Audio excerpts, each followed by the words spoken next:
And Gary, maraming salamat. Of course, Jessa and Ding Dong.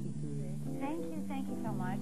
Thanks also to Makati Shangri-La Hotel, Mr. Tom Zita, Jarlot, thank you, si TG, Randall, Miss Joy Wasmer, Miss Louie Parungao, Jay, at sa inyong lahat po, maraming salamat for joining us this evening. Cafe Puccini, Having a Baby, Mommy Matters, of course, T5 Tips and Toast Nail Salon, Bella Medical Group, Lawrence Loterio, Jerry Santos, and Emphasis. Thank you, Arthur.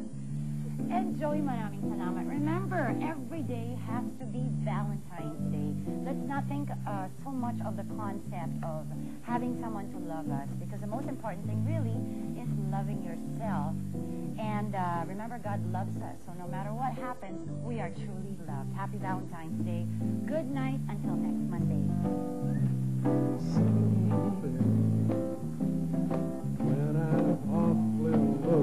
Next week, pala, we'll have the Diamond Star, Miss Maricel Soriano, joining us here on top. Just thinking of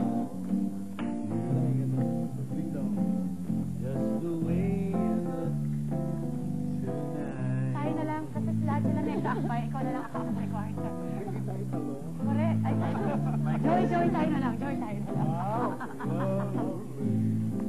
Type si Marty. Your smile so warm. Ganon. And your cheeks so soft. Gary. Yeah, there's nothing for Huwag niyo pansinin niya pang florante lang. Kaya maalam niya kasi. Simulan mo, sila. What?